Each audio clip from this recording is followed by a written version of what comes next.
아멘. 반갑습니다.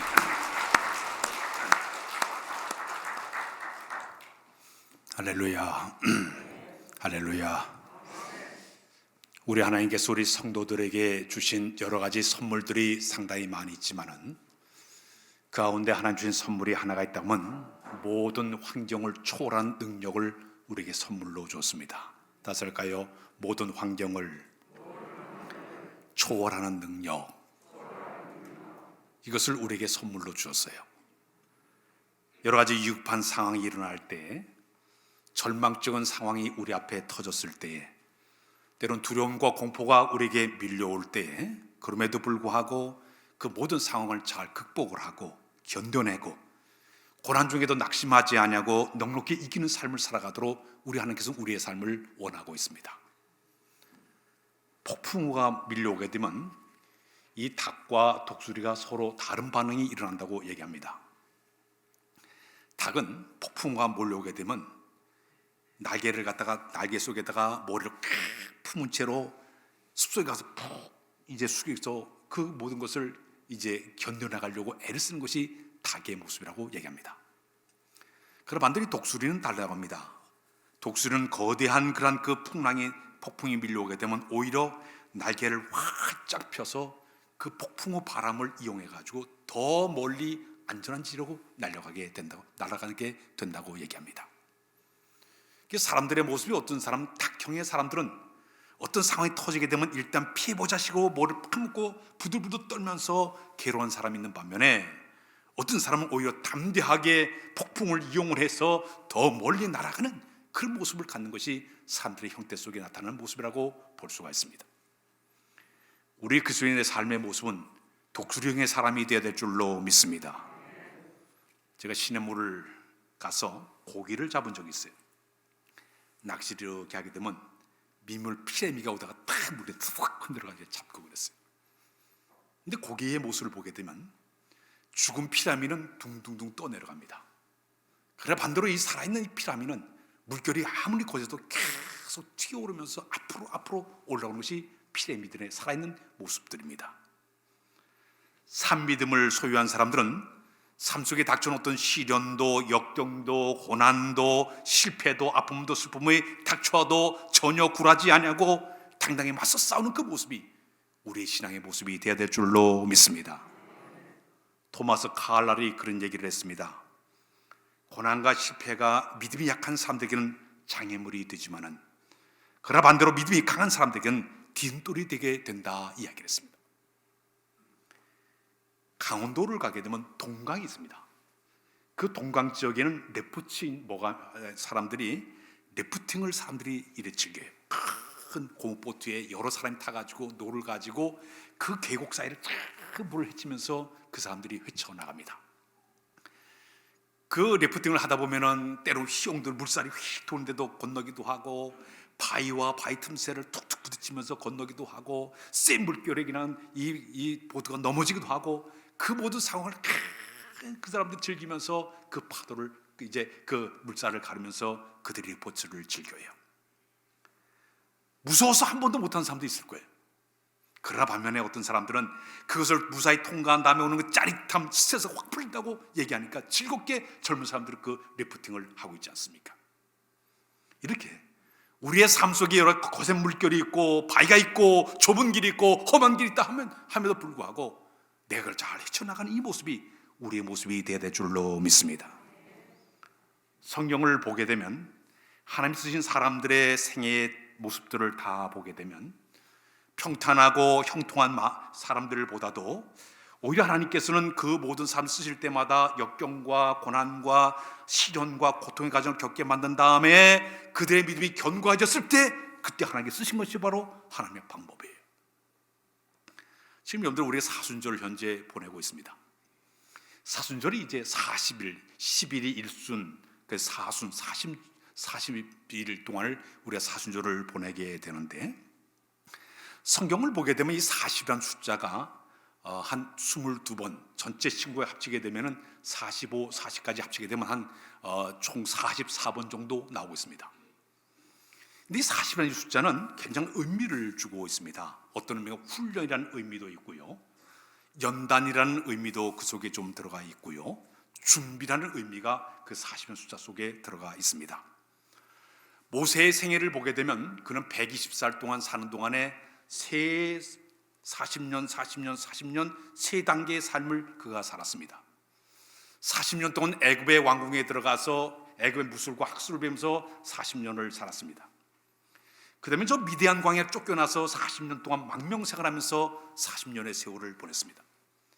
80세에 그는 부름을 받아서 40년 동안 이스라엘 백성을 이끌고 그가 하나님의 거룩한 사명을 감당했습니다. 이 40년, 3단계에 걸쳐서 삶을 살던 사람이 바로 이 모세의 생애라고 볼 수가 있습니다. 이스라엘 백성들이 가나안 땅에 들어가기 전에 그들은 40년 동안 광야에서 아주 험한 그런 세월을 보내면서 체험을 하면서 40년 동안을 다 거친 다음에 가나안 땅을 들어갑니다. 만나를 주실 때에도 40년 동안 만나를 내리시고 마지막 가나안 땅에 들어갔을 때는 만나가 그치게 되게 됩니다. 우리가 잘 아는 모세가 시내산에 올라가서 율법을 받을 때도 40일 40야를 금식하며 탄식하면서 십계명 돌판을 가지고 그 산에서 내려오게 됩니다. 엘리야는 40일 40야를 걸어가서 하나님 산 호렙산에 이르러서 거기서 하나님과의 만남을 갖기도 합니다. 노아의 홍수를 보니까요, 40일 동안 비가 내렸어요. 물이 이제 40일 동안 완전히 물이 찼다면 40일 후에 육지가 서서히 이제 나타나기 시작하면서 까마귀를 내보내서 이제 그 노아가 이제 육지를 찾아가는 모습을 보게 됩니다. 자, 이 40일 숫자가 나오는 신약에 들어가서 보게 되면 신약의 예수님도 40일 동안 단식 기도가 끝난 다음에 그 다음에 사역을 시작하게 됩니다.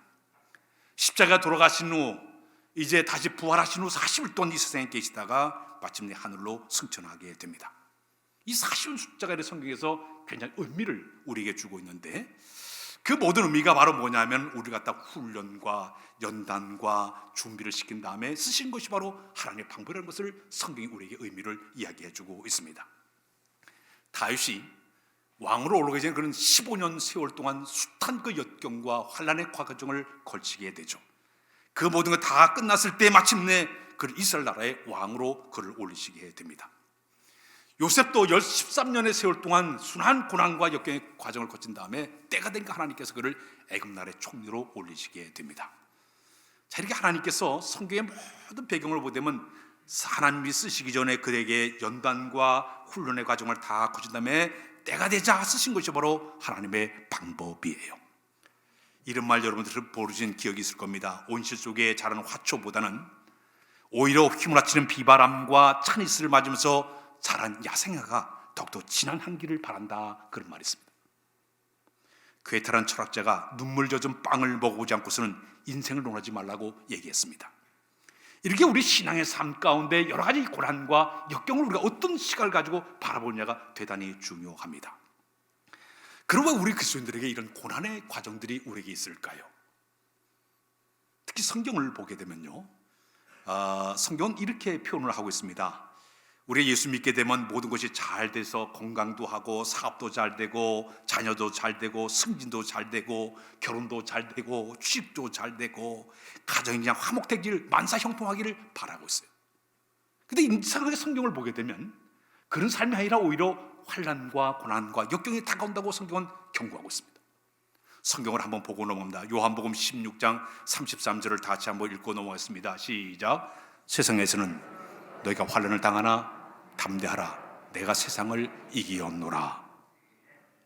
우리 예수님이 하신 얘기죠. 환난을 당할 것이다, 담대하라고 우리에게 이야기를 주고 있습니다. 시편 50편 15절에 보게 되면 또 말씀, 시작. 환난 날에 나를 부르라, 내가 너를 건지리니 내가 나를 영원롭게 하리라. 신앙생활도 환난이 온다 그랬어요. 환난 날에 주를 부르지 말라고 성경 우리에게 이야기를 하고 있습니다. 디모데후서 3장 12절에 보게 되면 이런 말씀, 시작. 무릇 그래서 예수 안에서 경건하게 살고자 하는 자는 박해를 받으리라. 예수 믿어도 박해가 온다고 경고하고 있습니다. 로마서 8장 17절 하반절에 보게 되면 이런 말씀, 시작. 우리가 그와 함께 영광을 받기 위하여 고난도 함께 받아야 할 것이니라. 거기도 고난이 있다고 얘기를 하고 있습니다. 베드로전서 2장 21절에 보게 되면 시작. 그리스도도 너를 위하여 고난을 받아사 너에게 본을 끼쳐 그 자취를 따라오게 하였느니라. 자기 성경을 보니까 이 고난과 환난이 다 있다고 얘기를 하고 있습니다.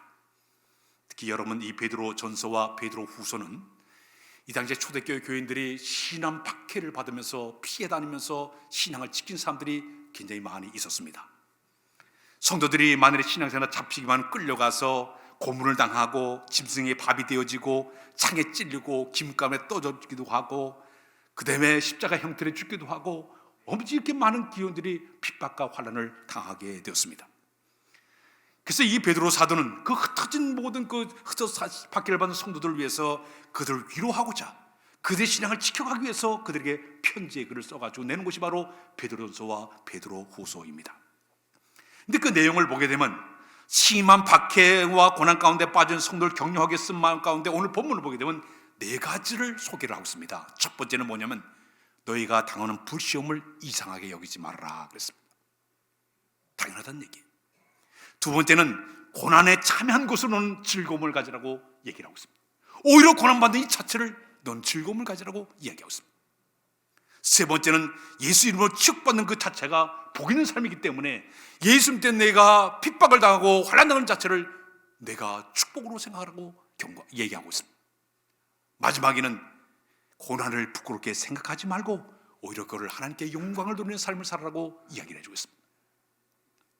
오늘 우리는 살아가면서 이 고난의 이 과정 가운데 이런 모습을 갖춘 적이 얼마나 있습니까?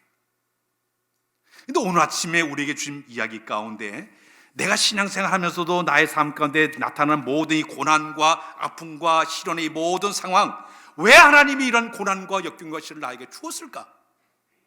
저는 이 아침에 세 가지를 의미를 좀 전달하고자 합니다. 첫 번째, 하나님 우리에게 고난과 역경을 준 첫 번째 이유는 뭐냐면 따라서 할까요? 징계적인 의미가 있다. 다시, 징계적인 의미가 있다. 어린아이가 잘못하게 되면 회초리를 때려요. 옛날에는 학교 가니까 손바닥도 때렸어. 군대 가니까 빠따를 때려서 엉덩이를 때렸어요. 잘못한 걸 깨달으라고 때린 적이 있습니다. 맞은 적이 있습니다. 그런데 하나님께서 우리에게 신앙생활하면서 고난과 역경과 시련과 아픔을 주는 이유 가운데 가장 원인은 뭐냐면 우리를 하나님께 징계적인 목적으로 우리에게 때릴 때가 있다는 얘기입니다. 사사시대 때 이스라엘 백성들이 하나님을 버리고 우상을 섬기기를 시작했습니다.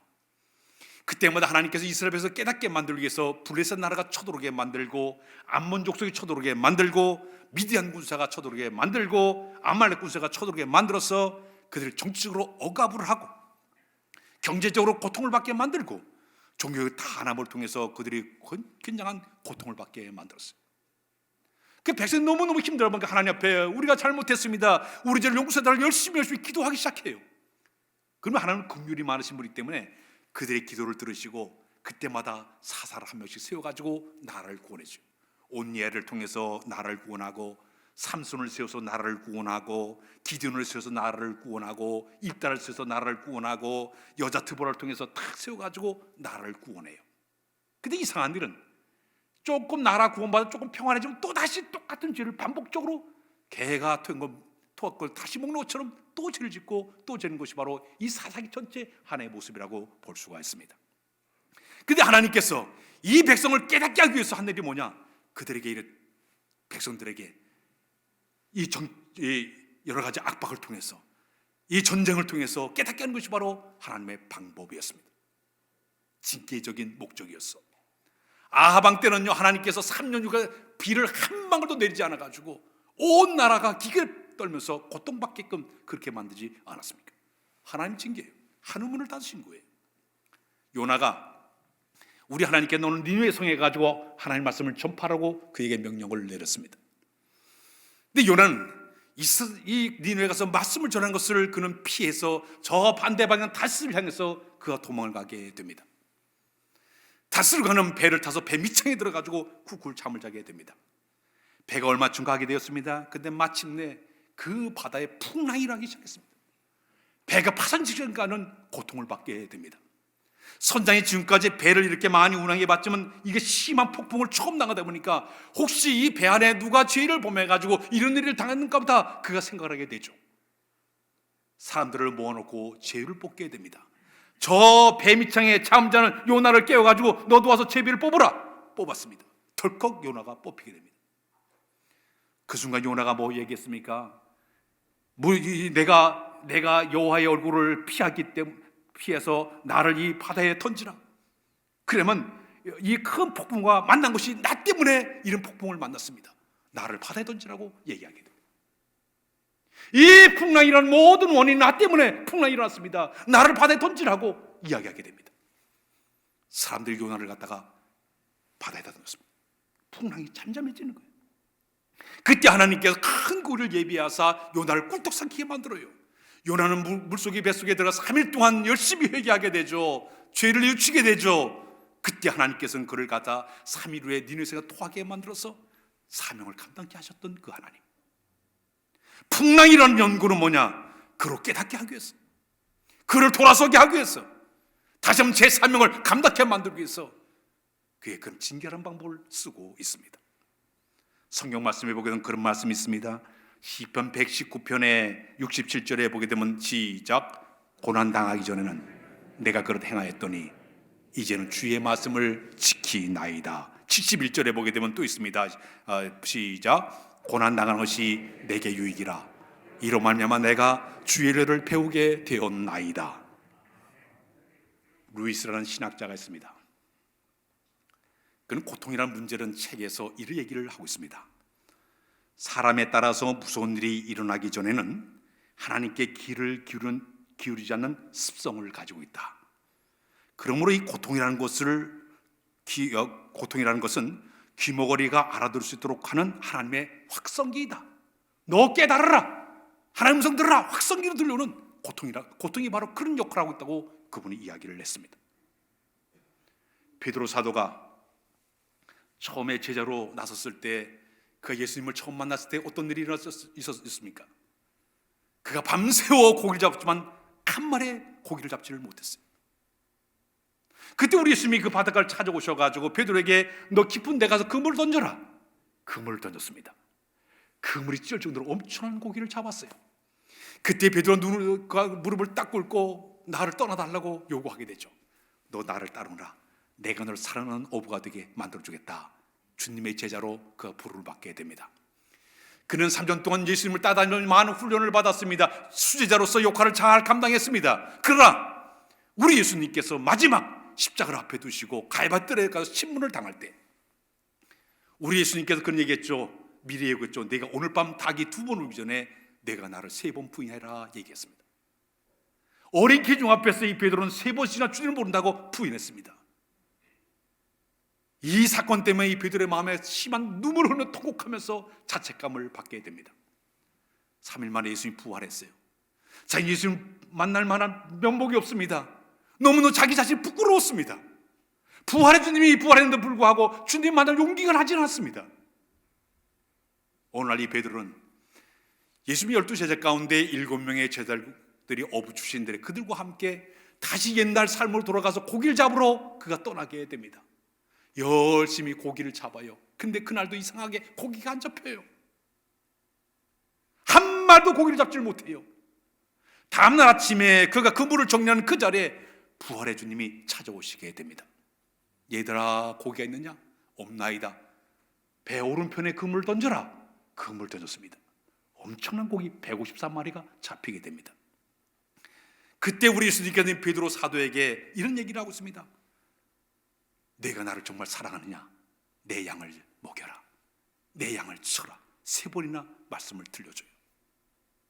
사랑하는 여러분, 여기 고기 사건은 이 중요한 메시지가 있습니다. 처음 만날 때도 우리 주님께서 베드로 사도를 사도로 삼기 위해서 갈릴바다의 모든 고기를 다 흩으셨어요. 못 잡게 만들었어요. 기적을 잡게 만들었어요. 그래서 그가 회심하는 마음으로 주님을 따라 나섰습니다. 그가 사명을 저버리고 부활의 주님을 증거해야 되는데 불구하고 다시 또다시 옛날 생활로 돌아가게 되니까 또 한 마리도 고기를 못 잡게 만들었어요. 그를 깨닫게 하기 위해서 하나님께서는 그 사람의 모든 삶 가운데 깨닫게 만들기 위해서 한 마리의 고기를 잡게 못 잡게 만드시는 거예요. 흩으시는 거예요. 내가 제 아무리 노력을 많이 해도 실력을 다 동원해도 우리 안에 흩으시면요 아무것도 할 수 없는 거예요. 모든 일을 하나님께서 꼬이게 만들면요, 내가 노력을 해도 안 됩니다. 뒤로 넘어져도 아니지. 앞으로 뒤로 코가 깨지는 게 뭔 말이에요? 뒤로는 코가 깨지는 거예요. 사방이 꽉꽉 막히게 됩니다. 실패와 좌절과 회의에 빠지게 만듭니다. 이러한 고난의 상황 속에서 우리에게 필요한 게 있습니다. 내가 하나님과의 관계에서 어떤 문제가 있는가 나를 한번 돌아보고 돌아온 순간 하나님께 우리와 함께 해줄 줄로 믿습니다. 고난의 첫 번째 이유는 징계의 목적이 하나가 들어가 있습니다.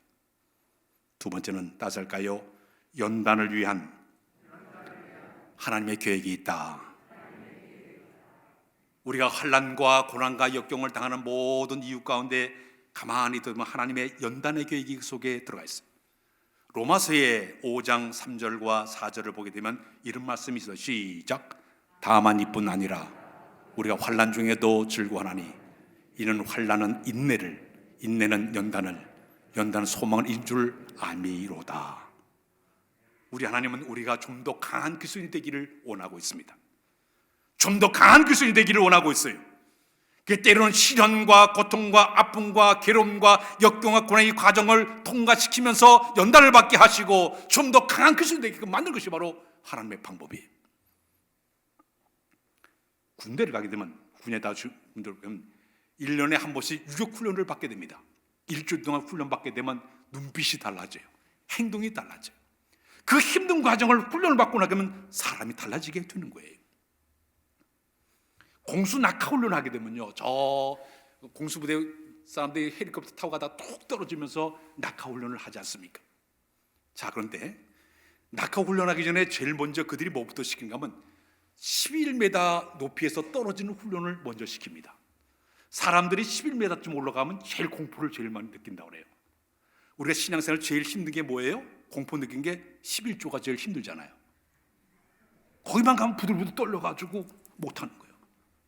이거 어떻게 사나? 굶어 죽어야 되나? 이거 못해. 11m가 제일 힘든 거야. 근데 거기서 훈련을 잘 받게 되면 높이 올라가도 잘 뛰어내지 않습니까? 이게 훈련이라는 것은 이렇게 강한 사람이 되려고 하면 이런 과정을 걸치게 만듭니다. 카프라는 이 부인이 계신데 이 광야의 샘이라는 책을 그분이 내놓았습니다. 거기 내용 가운데 그런 내용이 들어가 있습니다. 그가 누에 고치를 관찰하게 되는데 누에 고치가 그 누에를 딱 뚫고 나와가지고 싹 나비로 날아가는 그런 모습을 자주 본 적이 있다고 합니다. 근데 누에가 이 고치를 벗어나올 때 모습을 보니까 아주 조그마한 바늘구멍 같은 데를 빠져나오더래. 나올 때 보니까 얼마나 힘들어 빠져나온지 천신만 걷고데 그걸 빠져나오더니 나오자마자 갑자기 확 공중을 날아가더라는 거예요. 나비가 돼가지고. 한 번은 그분이 이래 보다가 이 조그마한 구멍에 빠져나온 걸 안간힘을 쓰는 고치들이 너무 안쓰러워가지고 가위를 가지고 이 구멍을 더 크게 뚫었대. 그러니까 거기 빠져나오니까 쑥 금방 빠져나오더래. 근데 문제는 빠져나온 다음에 날아가지 않고 이 빙빙빙빙 방망 이렇게 빙빙 돌고 있더라는 거예요. 날아가지를 못하더라는 거예요. 왜 이럴까? 이렇게 쉽게 빠져나오는데 왜 이렇게 날아가지 못할까? 그 연구를 해봤어요. 그가 연구해 보니까 이 고치가 나방이 되기 위해서 작은 공을 빠져나올 때에 그가 몸속에 있는 영양분을 전부 이 날개에다가 공급을 넣어서 그 날개가 심한 마찰을 받으면서 에너지가 딱 생기니까 빠져나오자마자 홀홀 날아가더라는 거예요. 작은 구멍 통과가 홀홀 날아가는 그 모습, 우리 그리스도인의 삶의 모습은 그런 모습이에요. 내가 이 환난과 역경과 고난과 지난 자궁을 통과하게 되면 우리의 신앙이 영적으로 성숙하게 될 줄로 믿습니다. 자라게 될 줄로 믿습니다. 신앙적으로 축적을 받아서 멋진 크리스찬으로 아름다운 모습으로 우리의 신앙의 모습이 바뀌어지게 되는 것입니다. 지난 학기에는 우리 신학원에서 제가 욥기서를 강의했습니다. 욥기서를 보게 되면 욥기서 전체의 내용이 이런 내용입니다. 왜 의인이 고난을 당합니까? 이런 문제를 가지고 이야기하는 것이 바로 욥기서예요. 욥은 정말 의로운 사람, 완전한 사람이었습니다. 여호와를 정말로 경외한 사람, 정직한 사람이었습니다. 그는 많은 복을 받아서 잘 편안하게 살았는데 어느 날 갑자기 그에게 시련이 닥치게 됩니다. 갑자기 동방나라 최고 부자가 순식간에 그 갈대아 사람 스바 사람들이 와가지고 재산을 몽땅 뺏어가고 종들을 다 죽여버려요. 하루아침에 알거지가 되고 말았습니다. 거기서 끝난 것이 아니에요. 자기 10명의 자녀가 집이 콱 무너지면서 순식간에 10명의 자녀가 세상을 떠나게 됩니다. 얼마나 슬픔을 당하겠습니까? 고통스러웠어요. 거기다가 자기 몸에 피부암에 걸려가지고 온몸을 자기 몸을 벅벅 긁어내도 안 되니까 밤에는 그냥 기왓장으로 자기 몸을 벅벅 긁게 됩니다. 피고름이 계속 나와요. 악취가 나기 시작해요. 온몸이 그냥 악취가 나고 잠을 이루지를 못합니다. 고통의 세월을 보내게 됩니다. 심지어 자기 부인마저도 잘한 당시 이렇게 고통받으니 하나님 저 죽으라고 옆에 와가지고 계속적으로 추궁하고 있습니다. 동네 사람들이 다 얘기하면 저 하나님 잘 믿는 척하더니 저봐 저렇게 고통받아 비웃기 시작합니다. 조롱하기 시작합니다. 3명의 친구 4명의 친구가 찾아오더니 모든 건 원인이 있어, 결과가 있어, 내가 이 모든 고난당하는 이유는 죄 때문이야. 끊임없이 그를 압박하기를 시작합니다. 이런 고통의 세월을 보내면서도 그 작은 구멍을 뚫고 나가면서 욥은 그럼에도 불구하고 하나님께 이런 고백을 하고 있습니다. 욥기 42장 5절에 보게 되면 그는 이런 고백, 시작. 내가 죽게 대하여 귀로 듣기만 하였사오나 이제는 눈으로 주를 배움나이다. 저는 내가 하나님께 저 귀로만 들으면서 멀리 계심으로 하나님 말하는데 내가 똑똑히 어려움을 당하다 보니까 하나님의 사랑을 내가 삶 속에 체험하고 있다고 그는 고백을 했습니다. 그는 또 이야기하기를 욥기 23장 10절에 보게 되면 그는 이런 고백을 하고 있습니다. 시작. 그러나 내가 가는 길은 그가 아시나니 그가 나를 단련하신 후에는 내가 순구같이 되어 나오리라. 지금 하나님 나를 연단시키는 과정이기 때문에 이걸 잘 견뎌내게 되면, 이 고통을 이겨내게 되면 반드시 하나님 나라가 순금처럼 빛나는 이런 모습으로 나를 만들어 주실 거다. 기대의 믿음을 가지고 이겨낸 줄로 믿습니다. 제가 어렸을 때 저희 집이 이렇게 가게를 했습니다. 우리 어머니가 떡 장사하고 메밀묵 장사를 했던 거 알아요. 어릴 때니까. 근데 어린 시절에 저희 집 그 상점 바로 앞에는 대장간이 있었습니다. 그 대장간을 하시는 그 사장님이지, 그러니까 대장 운영하신 분이 김팔만이라는 그런 분이신데 그분은 우리 어머니와 중매해가지고 결혼했어요. 그래서 이렇게 대장간 하는데 제가 어린 시절에 제일 재미난 것은 뭐냐면 대장간에 가서 구경하는 것이 그렇게 재밌었어요. 여러 개 쪼그려가지고 이렇게 보게 되면 대장장이가 푹 불질합니다. 뜨거운 불 안에서 새가 뻘겋게 달궈지게 되면 그걸 집게로 쫙 해가지고 요만한 새싹에 놓고 그걸 땅땅땅 두드려요. 괭이, 새스랑, 호미, 낫 뭐 여러 가지 한 다음에 한참 두신 다음에는 물에다가 딱 집으면 칙 하면 얼마 짜릿한지 몰라. 너무너무 재밌는 거예요. 그게 어릴 때. 그것 때문에 거기서 이렇게 구경했습니다. 자, 여러분, 하나님께서 나를 지금 뜨거운 풀불에 집어넣어서 나를 달굴 때가 있어요. 뭐로 만들기 위해서? 하나님의 사랑을 만들기 위해서. 괭이나 세상을 만든 것처럼 하나님께 나를 집어넣어서 망치로 땅땅 두들겨서 아프도록 힘들게 만들면서 이 모든 가지 이겨내도록 계속적으로 두들 때가 있어요. 그런 다음에 하나님의 사로 만들려고 이런 힘든 과정, 고난의 과정을 우리에게 줄 때가 있습니다. 나를 연단시킨 다음에 하나님의 사로 만들기 위한 과정이기 때문에 이겨내야 될 줄로 믿습니다. 다윗이, 그는 성군 다윗이 된 건 하루아침에 된 게 아니에요. 그는 15세 기름 부음을 받고 그는 15년 세월 동안 숱한 어려움을 많이 당했습니다. 억울한 누명을 뒤집쓰고 아둘람 굴로 엔데이구 굴로 저 적군 나라 프렌다 가서 미친 짓을 하면서 어려운 과정을 이겨내기도 합니다. 그 과정이 다 끝난 다음에 마침내 통일 왕국의 왕으로, 의의 왕으로 올라갔어요. 이스라엘 역대 왕 가운데 최고의 왕으로 쓰임받은 사람이 바로 다윗이 않습니까?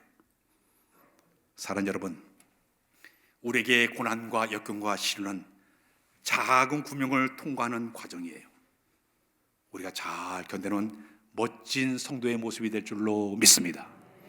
마지막에 고난이 우리에게 닥쳐오는 마지막의 이유는 뭐냐? 하나님께 더 가까이 가는 신호입니다. 따라서 할까요? 하나님께 더 가까이 가는 신호이다. 우리 인간들이 얼마나 간사한지 몰라요. 힘들고 어렵고 병들면 열심히 하나님을 찾게 되어 있습니다. 기도도 뜨겁게 잘해요. 예배도 잘 참석을 해요. 봉사도 열심히 해요. 전도도 열심히 해요.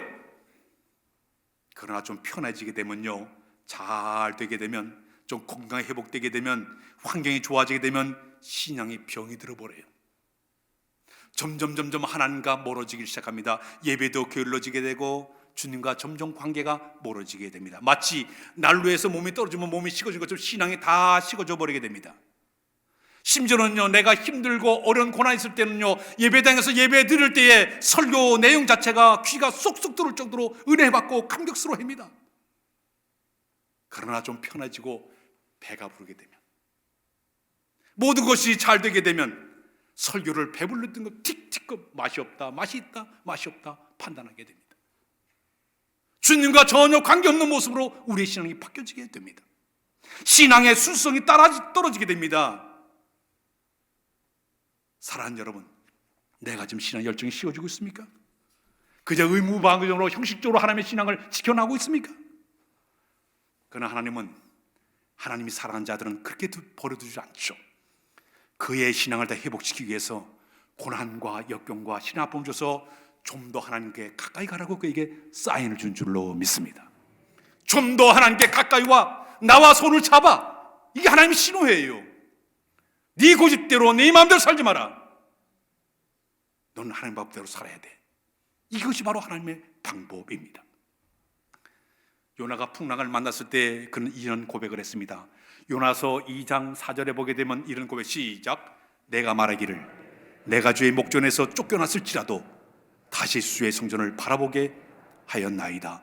물고기 뱃속에서 내가 이제 주의 목전에서 내가 쫓겨났습니다. 나를 버리지 말아 주십시오. 내가 눈을 들어 주님을 바라본다고 그런 고백을 하고 있지 않습니까? 풍랑이 일어나기 전에 몰랐어요. 물고기 뱃속에 들어가지 몰랐어요. 그러나 막상 그가 풍랑을 만나고 물고기 뱃속에 들어가서 깜깜한 곳에 들어가서 보니까 자기 죄를 깨닫게 되었어요. 아하, 이게 문제로구나. 탕자가, 누가복음 15장에 탕자 비유가 있습니다. 자기 아버지에게 재산을 미리 얻어가지고 그 재산 가지고 가서 흥청망청 쓸 때, 돈이 많을 때는요 사치스럽고 향락에 빠져서 흥청망청 쓸 때 굉장히 좋았습니다. 그런데 갑자기 그 나라의 흉년이 들면서부터 그 가진 재산 다 날려버렸어요. 마침내 거지가 되고 말았어요. 남의 집에 가서 대지울간에 가서 대지울간에서 그 돕는 일을 하면서 거기서 한데 너무너무 배고파가지고 돼지 쥐염내를 가지고 먹으려고 하는데 돼지마저 자기를 과시하는 거야. 그 순간, 어려움 당한 순간, 내 아버지는 편안하고 좋은데 내가 여기서 이렇게 줄여주는 차라리 아버지 품으로 가야 되겠다. 그제서야 깨닫고 벌떡 일어서 아버지 품으로 돌아가요. 흥청망청 쓸 때는 사초행로들은 하나님 전혀 아버지를 몰랐어요. 그러나 막상 고통을 받으니 돼지울간에서 일을 하다 보니 배가 고프니 돼지를 먹다 보니까 그제서야 깨달았어요. 아하, 아버지 품으로 돌아가야지. 나 집에 돌아갑니다. 어머니 기도 못 잊어. 돌아가는 거예요. 군대 간 자녀들 보게 되면 부모 밑에서 잘 자다가 저 군대 훈련 받다 보면 고된 훈련 받다 보니까 그제서야 어머니 품이 그리워서 엄마가 보고플 때 얼마 사진 꺼내놓고 그제야 눈물을 흘려. 그렇게 돼 있다. 그렇게 돼 있다. 교회 역사를 보게 되면요, 초대교회가 엄청난 환난과 핍박을 많이 당했습니다. 야고보 제자가 목배임을 당했습니다. 비둘의 감에 끌려가서 고통을 받게 됩니다. 스면서 돌에 맞아 순교를 하게 됩니다. 막 고통 속에 교인들이 도저히 예루살렘 없으니까 사방이 뿔뿔이 그들이 흩어지기를 시작을 합니다. 그러나 중요한 일이 있습니다. 이렇게 시련과 핍박을 당하는데 오히려 그들의 신앙은 더 순수해졌습니다. 더 견고해졌습니다. 그들의 신앙은 더 이 모든 상황에서 더 담대함을 가지고 복음을 전하기를 시작합니다. 교인 수가 줄어든 것이 아니라 교인 수가 더 늘어나기를 시작합니다. 오히려 신앙이 어려움을 당할 때 그들의 신앙이 더 순수했고 더 담대했습니다. 교회 역사 20년 동안 쭉 훑어보게 되면요, 결론이 나기를 얘기했습니다. 결론이 났기를 여러 가지 이 경제적으로, 정치적으로 여러 가지 종교적으로 탄압받을 때는 교인들의 신앙이 더 순수했어요. 깨끗했어요. 성결했어요. 교회도 더 부흥됐어요. 그러나 교회 역사 가운데 모든 일이 편안해지게 되면 교인들의 신앙이 다 변질되고 오염이 되고 말았어요. 해방 당시 우리나라의 기독교인은 5만 정도였는데 60년대에서 80년대를 보게 되면 1년에 60만 명씩 불어나기 시작을 했습니다. 그러다가 78년도에는요 400만 명 시대까지 올라갔습니다. 10년 사이에 200%는 엄청난 그런 교회 부흥이 일어나게 되었습니다. 이 당시에 70년 8년 너무나 못 살아서 잘 살아보세요 이런 마음으로 힘들고 움켜쥐면서 여러분 그때 저도 목회했던 사람이에요. 춥고 예배당 가면 덜덜 떨면서 새벽기도 하고 말이에요. 어려움을 당하는 교회도 수두룩했어요. 그러나 그 당시의 신앙이들은 전부 다 순수하고 깨끗하고 믿음 생활 잘하고 순수한 신앙으로 하나님을 섬겼습니다. 그러나 1989년도를 딱 기점으로 우리나라가 잘 살면서부터 이렇게 편하게 살면서부터 신앙이 오염되고 변질되고 교인의 수가 푹푹푹 줄어들기 시작을 하고 있습니다. 이 코로나 3년 동안에 모든 교인들이 점점 줄을 떠나버리고 말았어요. 사랑하는 여러분, 신앙의 모습은 바로 그런 모습이에요. 그런 모습이에요. 사랑하는 여러분, 우리 하나님께서 우리에게 어떠한 이런 하나님을 더 가까이 하는 이런 고난의 과정을 줬으면 이걸 빨리 깨닫고 돌아선 사람은 축복의 사람이 될 줄로 믿습니다. 그러나 깨닫지 못하고 귀가 둔하고 귀가 어둡고 눈이 어둡게 되면 아무리 하나님의 경고가 사인이 들어도 못 느껴요. 감각이 없어요. 무감각에 빠지게 되는 거예요. 이 40일 동안 사주기를 기간을 보내면서 저놈들이 이 고난, 다음 주에도 고난의 문제를 다루겠지만 우리 스스로를 돌아보면서 내 신앙의 현주소가 어디 있는가, 내가 하나님의 관계에서 어떤 관계를 맺고 내 신앙을 지금 지키고 있는가 스스로 돌아보면서 온전한 신앙, 아름다운 모습으로 사는 여러분들 다 되시길 주의 이름으로 부탁드립니다. 기도하며 하나님, 이 사주절을 보내면서 우리의 신앙이 회복되기를 원합니다. 좀 더 하나님과 가까워짐을 이루도록 인도하여 주어서 뜨거운 믿음으로 주를 섬겨나가도록 은총을 도하여 주옵소서. 버릴 것을 버리게 하시고 취할 것을 취하도록 도우셔서 온전한 믿음, 참신한 신앙으로 회복되도록 은총을 도하여 주옵소서. 예수 그리스도의 이름으로 기도하옵나이다. 아멘.